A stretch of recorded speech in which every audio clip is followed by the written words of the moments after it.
Bonjour, je suis Nicole Giroux, je suis le directeur de l'Association canadienne du cancer du rein pour le Québec et je suis aussi une patiente qui a le cancer du rein. J'ai un cancer de stade 4 métastatique et je suis sous Sutent depuis 1 an et demi.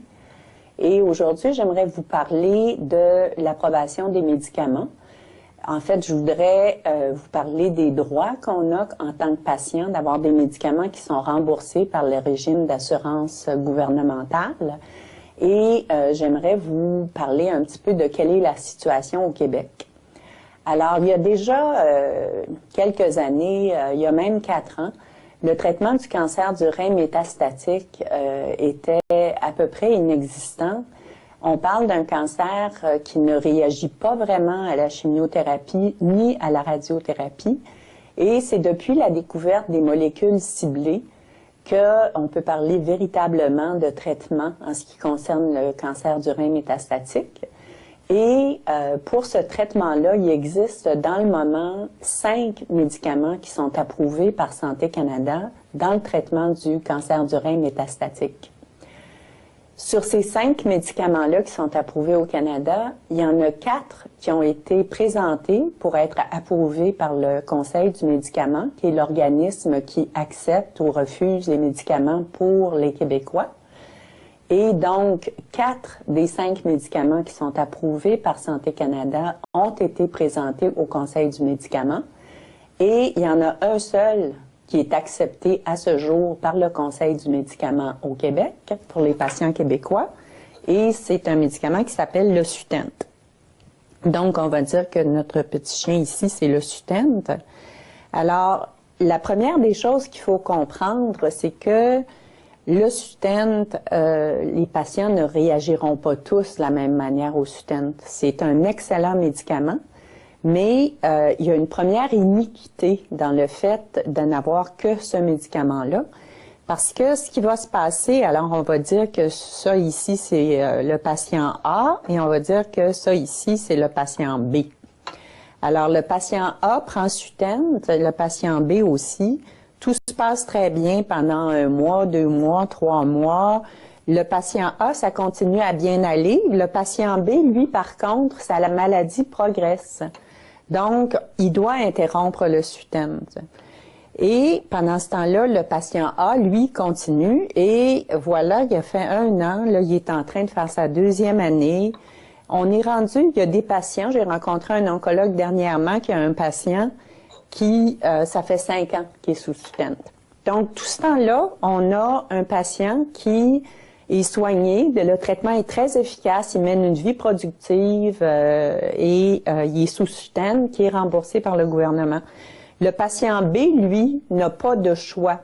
Il peut toujours aller faire participer à des recherches, etc. Mais techniquement, en fait, il devient quelqu'un qu'on considère comme soin palliatif et il n'y a plus de thérapie disponible pour ce patient-là. Alors, aujourd'hui, ce qui est important de comprendre, c'est que, on va revenir avec nos exemples, mais là, je vais laisser mes petits chiens. On parle donc de 5 médicaments qui sont approuvés par Santé Canada. Alors, c'est pas les bons, hein? C'est juste des démonstrateurs. Alors, on en a un ici qui est approuvé. Et ce qui se passe, c'est que le traitement du cancer du rein fonctionne bien dans la mesure où aujourd'hui on s'est rendu compte que ça prenait un traitement séquentiel. C'est-à-dire que si on repart du patient B tout à l'heure qui, au bout de quelques mois, ne réagissait plus au Sutent, à ce moment-là, les oncologues qui travaillent en cancer du rein, ce qu'ils font tout simplement, c'est que on appelle ça le traitement de première ligne. Donc, quand ça arrête de fonctionner, le traitement de première ligne, qu'est-ce qu'on fait? On ajoute un traitement de 2e ligne. Et ce traitement de 2e ligne-là va reprendre où lui a laissé, et fort probablement que le patient qui ne réagit plus au traitement de première intention va réagir au 2e. Et techniquement, il n'y a rien qui empêche de rajouter des médicaments comme ça. Là, dans le moment, il y en a 5 qui sont approuvés par Santé Canada. Il y en a d'autres qui vont se rajouter même dans les semaines qui vont suivre. Le problème qu'on a au Québec, c'est que le traitement séquentiel n'est pas reconnu encore et que donc le Conseil du médicament continue de refuser. Il y en a un dans ces 4-là, là, ça fait 3 fois qu'il refuse et c'est un médicament qui est connu pour traiter les cancers qui ne sont pas à cellules claires, qui sont encore plus rares que les cancers du rein. Donc, ce qu'on essaie de faire à l'association, et spécialement ces temps-ci, parce que tout dernièrement, le 14 octobre 2010, le Conseil du médicament a refusé encore le Toricel pour la 3e fois. Et il a aussi refusé un nouveau médicament qui s'appelle l'Afinitor, qui fait partie des 5 dont je vous ai parlé, et qui est le seul médicament qui est reconnu en tant que traitement de 2e intention comme tel et qui s'appelle l'Afinitor.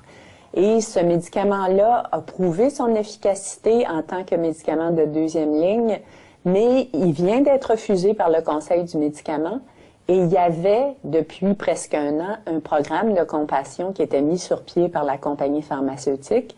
Et ce programme de compassion-là se termine en janvier 2011, c'est-à-dire d'ici quelques semaines.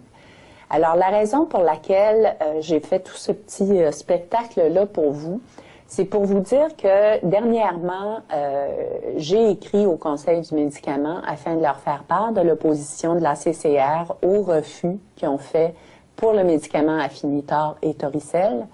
Et dans la mesure où on n'a pas eu de réponse, j'ai écrit encore il y a quelques jours, mais cette fois-ci au ministre de la Santé directement en demandant d'avoir une rencontre avec lui. Donc, j'attends, on a reçu un accusé de réception, j'attends une réponse pour qu'on soit à même de trouver un moment pour le rencontrer. Et je vais faire cette rencontre-là avec un patient qui est membre de l'association, qui est en traitement depuis 4 ans et qui est en fait depuis 2 ans sous Afinitor et qui va très bien. Et aussi d'un médecin qui fait partie de notre conseil médical, le docteur Denis Soulière, qui va aussi participer à cette rencontre-là. D'ici là, on a besoin que tous les membres de la CCA, que vous soyez des patients, de la famille des patients, des amis, les gens qui les aident ou des membres des professions médicales qui entourent les patients, de, s'il vous plaît, écrire une lettre au ministre de la Santé, à votre député, avec une copie conforme à l'Association canadienne du cancer du rein pour qu'on se rende compte de combien on a de support. Parce que c'est sûr que si on fait entendre notre voix, puis si on réussit à obtenir cette rencontre-là, ce qui va compter pour nous, c'est les voix qui vont nous supporter. Le cancer du rein, c'est un cancer qui est rare et c'est problématique parce qu'évidemment, il n'y a pas beaucoup de gens qui sont capables de faire des représentations. Et c'est aux représentations, ce qu'on appelle le lobby, dans le fond, que vont souvent les médicaments. On en a la preuve, on a juste à penser au cancer du sein pour savoir que plus le lobby est fort et plus les médicaments sont là. Alors, on n'est pas les seuls avec un cancer du rein qui on fait partie des cancers rares. Il y a des cancers tels le cancer du poumon où les gens sont tellement malades qu'ils ne peuvent pas faire de représentation. Alors, c'est en votre nom, à vous tous, qui êtes des patients atteints du cancer du rein, puis au nom de tous les cancéreux de la province de Québec qui se voient refuser les traitements qui peuvent leur sauver la vie, que je vous demande d'écrire sur le site Internet de l'association, sous la section, sous l'onglet « Nos droits », vous allez trouver des textes et une lettre type dont vous allez pouvoir vous servir. Alors, je vous remercie à l'avance et bonne santé. Merci.